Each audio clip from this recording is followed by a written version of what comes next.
Engkau tidak harus berusaha positif sepanjang waktu. Merasa sedih, marah, kesal, frustasi, takut, dan cemas adalah hal yang wajar.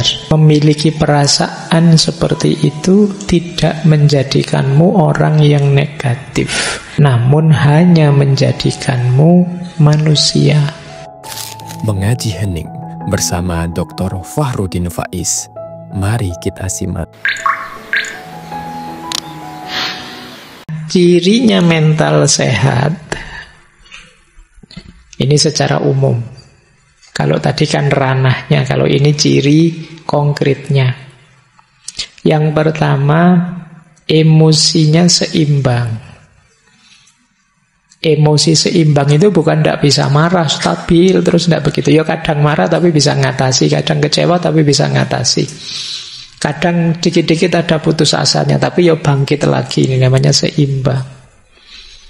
Orang hebat itu bukan yang tidak bisa marah sama sekali, tapi ya kadang-kadang marah, tapi terus dia bisa mengatasinya sendiri. Nah, ini namanya seimbang. Silahkan kalian cek dirimu ya, bisa ngatasi tidak kalau sedang kena gangguan emosi. Mungkin marah, mungkin kecewa, mungkin jengkel. Nah, kamu bisa ngatasi sendiri. Kalau bisa ngatasi sendiri, kamu imbang. Terus yang kedua, tahan terhadap stres. Tadi saya bilang tidak ada orang yang tidak bermasalah. Semua orang punya masalahnya sendiri. Bedanya ada orang yang kuat, ada orang yang tidak kuat. Ada yang masalahnya kecil saja rasanya besar. Ada yang ini masalah besar loh, tapi rasanya kecil. Mahasiswa itu ada yang cuma satu mata kuliah dapat C. Oh, itu stresnya luar biasa. Yang satu sudah terancam DO, nilainya E semua, santai. Loh, itu kan hebat daya tahannya terhadap stres itu. Masih bisa ketawa-ketawa, ngerokok, ngopi, dia masih santai. Padahal temennya itu jungkir balik hanya dapat nilai C.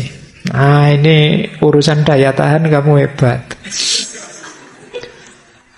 Atau jangan-jangan sudah level sakit tadi.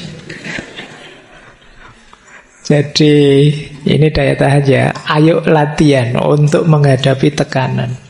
Karena tidak mungkin hidup itu tanpa tekanan. Jangan mau selalu dituduh generasi Z itu dalamnya rapuh seperti stroberi. Ndaklah, kalian kuat kok. Bisa dilatih sejak sekarang.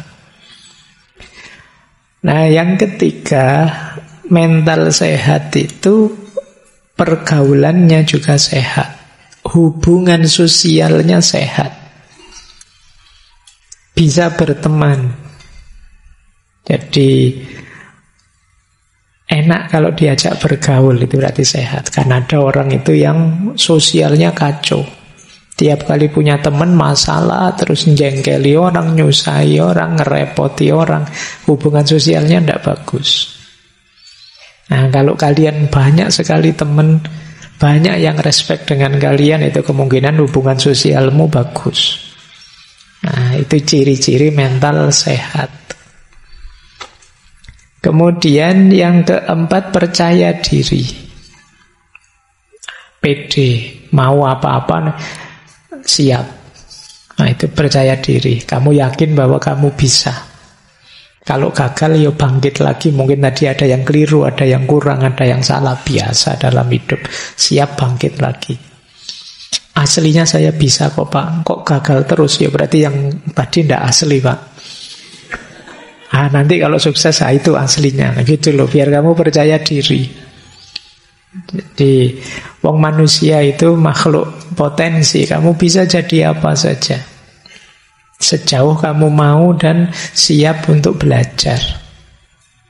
Maka percaya dirilah. Yang kelima, mentalmu sehat kalau kamu mampu mengambil keputusan sendiri. Banyak yang Kalau mau ngambil keputusan bingung. Tanya temen ini, tanya temen itu. Akhirnya bingung sendiri. Terus dipikir lagi, kok belum mantap ya tanya lagi. Sudah apa yang istikharah bolak-balik sudah buka Al-Quran. Kan ada itu, saya dulu pernah dikasih petunjuk begitu. Dibuka Al-Quran baris ke-7, tentang apa? Ya itu jawabannya kan gitu. Wes bolak-balik begitu kok beda-beda terus ayatnya Pak. Bingung saya Pak. Terus tanya teman masih bingung. Itu sebenarnya urusannya kemampuanmu memantapkan hati. Biasanya ya karena kamunya sendiri tidak stabil. Temanmu ngasih saran, ini loh bagus. Jangan-jangan nanti begitu, tidak jadi. Kalau ini lumayan sih, tapi ada efeknya itu. Terus ini, jadi kamu bingung sendiri. Kamu pengen keputusan yang tidak ada efeknya, ya tidak ada. Jadi tidak mampu mengambil keputusan. Itu nanti sering jadi masalah. Ayo latihan memantapkan diri, memantapkan hati, percaya diri. Kalau menurutmu itu baik, ambil saja, putuskan, jalani. Ada efek, ada kurangnya, ada gagalnya, biasa dalam hidup. Jadi karena kebingungan itu jauh lebih menyiksa dibandingkan kamu sudah ngambil keputusan ternyata ada efeknya. Ya nanti efeknya dinetralisir. Yang keenam, fleksibel. Fleksibel itu bisa menyikapi perubahan situasi. Ya dulu punya prinsip begini, tapi sekarang situasinya berubah. Kalau masih berprinsip begini, tidak mungkin bisa. Apalagi situasi tidak harus selalu kondisi kita, bisa saja situasi sekeliling. Tiba-tiba ada pandemi misalnya, ya mungkin rencana-rencanamu gagal semua. Itu kalau tidak fleksibel kamu akan stres berat. Segala situasi mungkin terjadi. Sudah berharap ditandatangani sama dosennya, begitu ketemu diajak-ajak lagi. Wah itu kan, lama lagi ini. Ya enggak apa-apa, pokoknya kamu harus siap menghadapi situasi apapun. Itu namanya fleksibel. Sudah semangat mau ngaji, tengah jalan hujan itu ya. Ya enggak usah mengeluh, biasa ya, kadang hujan, kadang enggak hujan, itu kan biasa. Tinggal kamu atur gimana menyikapinya, kan itu saja. Kalau kita tidak fleksibel, ya kita akan pontang-panting. Karena hidup ini dinamis, berubah-ubah. Harapan tidak selalu sesuai dengan kenyataan. Kalau kita tidak fleksibel, sulit. Tidak apa-apa, kadang-kadang orang nyebut kita mencela-mencela. Tadi bilang apa, sekarang bilang apa. Loh, situasinya memang berubah. Tadi memang tak ajak nongkrong makan es misalnya, tapi udan terus dingin kayak gini, ya gantilah ngopi saja. Kenapa? Situasinya berubah. Kalau tetap beli es nanti pilek kamu. Jadi ini namanya fleksibel, lihat situasi, menandakan mentalmu sehat. Jangan sekali es krim ya tetap es krim, tidak begitu. Ya kalau memang situasinya tidak mendukung ya bisa diubah, menyesuaikan dengan situasi. Ya banyaklah pilihan-pilihan hidupmu kan. Dulu mungkin kamu zaman SMA janji sama temanmu, nanti ya siapa tahu kita jodoh misalnya. Situasinya berubah, ternyata di kampus banyak yang lebih. Nah, iya, wong yo belum nikah yo. Nah itu kamu harus paham situasi daripada kamu stres sendiri. Ada mahasiswa itu sebelum kuliah, pokoknya Pak, saya hanya kuliah saja, tidak mau macam-macam. Ternyata kuliah dapat semester 2, semester 3, tidak jadi, kuliah saja, tiduran saja akhirnya. Kalau ditanya, Mas kemarin katanya kuliah saja, menyesuaikan situasi Pak. Saya fleksibel Pak. Kampus sudah ada menarik-menariknya Pak, sudah tidur aja. Oke, ya asal engkau bahagia silahkan saja. Kemudian mental sehat itu puas dengan hidupmu. Cirinya gampang lah, orang puas itu apa? Bersyukur. Tidak banyak mengeluh. Berarti kamu puas, mentalmu sehat. Kalau masih banyak sekali keluhan-keluhan, yuk kita cari titik-titik di mana kita bisa bersyukur. Dan yang ke-8, mandiri. Kita bisa hidup tanpa tergantung banyak hal di luar diri kita. Kita bisa memenuhi kebutuhan kita sendiri, menjalankan keinginan kita sendiri. Semakin kita mandiri, semakin kita kuat. Mental kita sehat. Ayo ya, ini sejauh mana kamu sehat, coba cek 8 parameter ini. Di titik mana kamu masih lemah, di titik mana sudah kuat. Ini jadi ukuran. Kalau banyak yang lemah, ya tidak harus putus asa, diperkuat. Nah, saya lanjutkan. Ini ada quotes menarik. Saya terjemahkan. Engkau tidak harus berusaha positif sepanjang waktu. Merasa sedih, marah, kesal, frustasi, takut, dan cemas adalah hal yang wajar. Memiliki perasaan seperti itu tidak menjadikanmu orang yang negatif, namun hanya menjadikanmu manusia. Kok saya mudah sedih, Pak, marah, Pak, kesal, frustasi, takut, cemas? Saya kok begini sih, Pak? Ya enggak apa-apa, manusiawi. Problemnya bukan kamu punya perasaan itu apa enggak, caramu merespon perasaan-perasaan tadi. Itu nanti menentukan mentalmu sehat, kamu sudah dewasa atau belum. Manusia wajar saja, kadang bisa sedih, kadang marah, kadang kesal, kadang frustasi. Tidak apa-apa. Jadi kalau kalian ngalami, kalian sadari saja. Oh, saya sedang marah ini. Itu mungkin bisa menurunkan level marahmu banyak.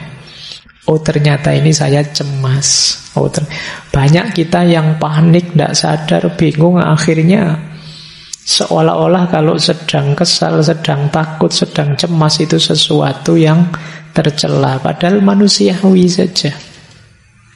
Tergantung nanti kita menyikapinya. Ini yang lebih penting. Kalau kita tidak menerima perasaan ini, kalau kita menyangkal, denial, itu kemungkinan salah respon. Wong marah tapi ndak kok, saya ndak marah. Kata siapa marah tapi karo melulu-melulu. Ya sudah jelas marah tapi ndak diakoni. Kalau marah itu sulit disembuhkan. Sudah jelas takut, saya ndak takut. Saya tidak takut. Ya kamu bilang gitu menunjukkan kamu takut sebenarnya. Diakui takut, terus direspon secara positif. Jadi itu dulu saya pernah di pesantren itu, di satu kamar mandi kan dirumorkan sebagai angker. Nah, satu ketika teman saya malam-malam masuk ke situ. Tiba-tiba ada angin, pintunya gebrak sendiri, perwak. Wah, dia terus berdiri sambil teriak-teriak, aku ora wedi, aku. Ya. Lah iya. Oh, dia bilang tidak takut, justru itu menunjukkan dia ketakutan. Gitu. Kita sering begitu, untuk nutupi sebenarnya kita takut. Oke ya, tidak apa-apa. Orang itu wajar saja. Kadang sedih, kadang marah, kadang kesal, kadang frustasi, kadang cemas, kadang takut. Itu masih belum negatif. Bisa negatif kalau respon kita salah. Itu menunjukkan kita masih manusia. Kita bukan mesin. Kalau mesin enak, diprogram sabar, terus ini sabar, terus tidak bisa nanti diprogram tawakal terus gampang. Kalau mesin, kalau manusia kan tidak sesimpel itu. Makanya yuk latihan pelan-pelan untuk menyikapinya secara positif. Nah, ini menarik untuk bahan muhasabah ya. Kadang-kadang kita mempertanyakan diri kita, apakah aku normal, Pak? Apakah saya baik-baik saja, Pak? Kalian tidak usah takut, tidak usah frustasi, tidak usah galau kalau merasa tidak baik-baik saja. Wong normal tidak normal itu tergantung parameternya. Di situ saya tulis misalnya, normal dan tidak normal itu bisa dari banyak pendekatan. Bisa normal tidak normal itu pendekatannya sosiokultural, sesuai kewajaran di tengah masyarakat. Kadang-kadang di masyarakat tertentu ini normal, di masyarakat yang lain tidak.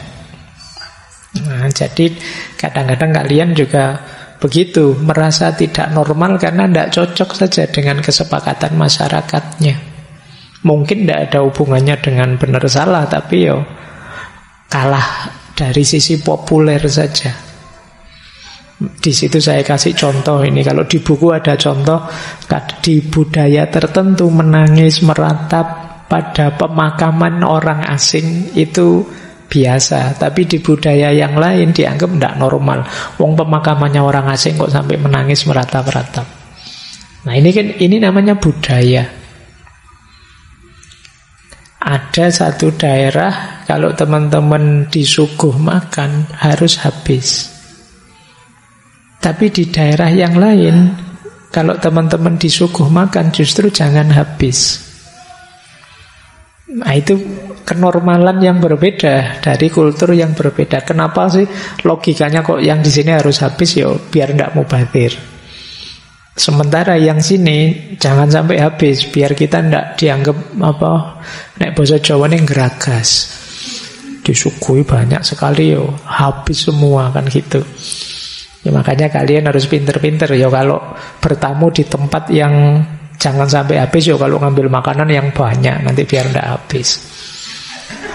Nah, kalian harus paham budaya. Jadi normal dan tidak normal ini berdasarkan budaya. Ada yang berdasarkan fungsi, namanya pendekatan fungsional. Disebut normal kalau kita bisa melakukan apa saja sendiri, mandiri. Bisa makan sendiri, bisa sekolah sendiri, bisa jalan sendiri, bisa apa-apa mandiri. Terus, berarti kamu sehat. Nah, ini namanya fungsional. Kamu normal.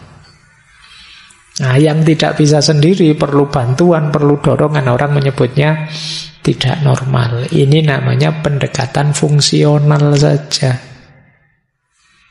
Ada kalanya normal dan tidak normal itu berdasarkan zamannya saja. Zaman dulu normal, zaman sekarang tidak normal. Di buku ada contoh, zaman dulu kalau ada guru mukul muridnya, biar muridnya kapok, biar muridnya jadi tidak nakal lagi, itu biasa. Tapi sekarang bisa dilaporkan polisi gurunya. Nah, normalnya berubah hari ini. Nah, ini pendekatannya sejarah. Makanya kalian jangan kaget, kan banyak itu sekarang yang melapor guru dan murid itu. Zamannya berubah ternyata. Tidak sama dengan dulu. Kalau zaman saya kuliah dulu ya kadang-kadang setiap hari Senin itu gurunya ganti penggaris. Iya, karena tiap hari Senin kita disuruh baris, dilihat kukunya. Kalau panjang-panjang kukunya dipukul pakai penggaris, gitu ya. Kadang sampai penggarisnya patah. Itu kalau hari ini bisa ditangkap polisi, gurunya dianggap penganiayaan. Tapi zaman dulu normal. Itu berarti pendekatan sejarah normal tidak normal itu. Ada kalanya pendekatan situasional, ya lihat situasi. Di situasi tertentu normal, tapi di situasi yang berbeda ya tidak normal. Kamu kuliah misalnya pakai baju tidur, orang menyangka kamu itu tidak normal, kuliah kok pakai baju tidur. Nah, berarti apa? Salah situasi, bukan berarti pakai baju tidur itu keliru, tapi tidak pas situasinya. Nah, kalau baju tidur kamu pakai tidur baru pas. Ini namanya situasional. Situasinya apa, kamu melakukan apa. Normal dan tidak normalnya tergantung situasi. Ada pendekatan medis. Kalau ini ya berdasarkan vonis ahlinya. Kalau ingin tahu normal atau tidak, ketemu dokter, ketemu psikiater, ketemu psikolog. Ada normal dan tidak normal itu berdasarkan statistik. Mayoritas itu seperti syairnya Ronggo Warsito itu, menangi zaman edan. Di zaman edan justru yang waras akan dianggap edan, karena semua orang edan. Kalau semua orang sudah edan, yang tidak edan akan dianggap edan. Yang waras dianggap tidak normal, karena semua orang sudah tidak normal lagi. Ini namanya statistik. Misalnya ngaji filsafat ini, semuanya setuju filsafat. Kalau ada satu yang anti filsafat, ini kan dianggap tidak normal. Ini normal dari aspek statistik. Mayoritas, minoritas. Jadi kalian tenang saja kalau ada orang bilang, kamu itu dasar tidak normal. Lu tidak normal dari perspektif apa dulu? Apakah perspektif kultural? Apakah perspektif sejarah? Apakah... Jadi biar kamu tidak terlalu stres kalau dianggap tidak normal ya. Ternyata normal tidak normal itu ya parameternya banyak macam-macam. Kadang baik-baik saja ya disebut tidak normal karena salah situasi misalnya. Mungkin kalian sering salah kostum atau salah apa, itu kan situasional. Atau ya vonis dokter saja, kan itu kata dokter. Kalau saya sih kan ada orang yang begitu. Nah, normal dan tidak normal, ya sakit tidak sakit tergantung saya lah. Masa tergantung dokternya? Kan ada orang kayak begitu. Nah, ini ukuran-ukuran normal atau tidak. Tapi meskipun begitu, kalau ini kan standar, kalian tidak baik-baik saja kalau ada gejala-gejala ini. Ini kita belum masuk ke agama ya, ini masih mencermati diri kita, ini waras apa tidak. Ada banyak, ini sebagiannya dulu ya. Kita tidak baik-baik saja, coba dicek. Teman-teman ngalami ini enggak? Yang pertama apa? Moodnya berubah secara drastis. Tiba-tiba sedih dalam sekali tanpa alasan. Atau seperti orang ekstase, ceria luar biasa, padahal ya tidak ada apa-apa. Itu alamat tidak baik-baik saja. Jadi moodnya tiba-tiba sangat drop atau tiba-tiba sangat melambung, tidak terkendali. Nah, kalau ada gejala-gejala seperti ini, ambil nafas sebentar, mundur sebentar. Ada yang tidak beres. Atau yang kedua, ada masalah dengan tidur. Entah sulit tidur, entah berlebihan tidur, kokean turu. Pinginnya tidur saja. Nah, mulai pagi sampai sore tidur saja. Kemungkinan ada masalah. Atau sebaliknya, sulit tidur. Sudah macam-macam obat diminum, CTM sakbok entek misalnya. Ya kalau levelnya kalian obat tidur kan mahal, itu CTM woy. Nah, ada masalah. Jadi kalau kalian berhari-hari sulit tidur, mungkin ada problem dengan mental. Ya kalau tidak bisa tidurnya malam ini saja atau 1-2 malam, mungkin karena kokean ngopi atau karena ada apa, itu mungkin bisa. Memang niatnya melekan mungkin bisa, tapi yang terus-terusan tidak bisa tidur ada masalah pasti. Atau yang ketiga, berat badan naik drastis atau turun drastis, alasannya tidak jelas. Kamu tidak sadar, tiba-tiba kok naik atau tiba-tiba turun, mesti ada masalah. Ya kan, tapi kalau kamu sengaja diet atau sengaja makan banyak, itu beda, memang kamu sengaja. Tapi ini kamu sebenarnya tidak ingin diet atau tiba-tiba kurus. Kamu juga perasaan makan itu biasa-biasa tapi kok gemuk. Atau selera makanmu tidak terkontrol, kemungkinan ada masalah. Atau kamu menyendiri. Kamu pingin sendiri, tidak mau diganggu dalam waktu lama. Kemungkinan kita tidak baik-baik saja. Ingin mengisolasi diri terus, tidak nyaman saya Pak dengan orang lain, saya ingin dengan duniaku sendiri, tidak mau diganggu. Kemungkinan kita tidak baik-baik saja. Atau susah berkonsentrasi, ngambil keputusan susah, selalu bingung.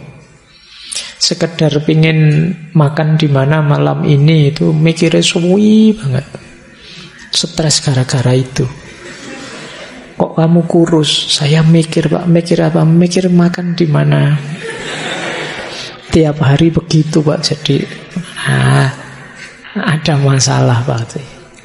Hal-hal biasa-biasa jadi sulit kamu putuskan. Kadang-kadang kita kemarin menyebutnya yang begini kan overthinking untuk hal-hal yang tidak penting. Kemungkinan kita tidak baik-baik saja. Ya kalimat saya tidak baik-baik saja itu saya tidak berani bilang kamu kesehatan mentalmu agak terganggu. Tapi mungkin ada hal-hal yang perlu kamu perbaiki. Masih ada lagi, yaitu tingkat energimu drastis berubahnya. Ada ndak yang teman-teman tiba-tiba mudah lelah?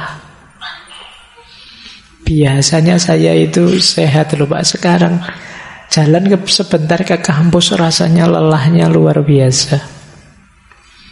Nah ini berarti energi kita tiba-tiba turun drastis.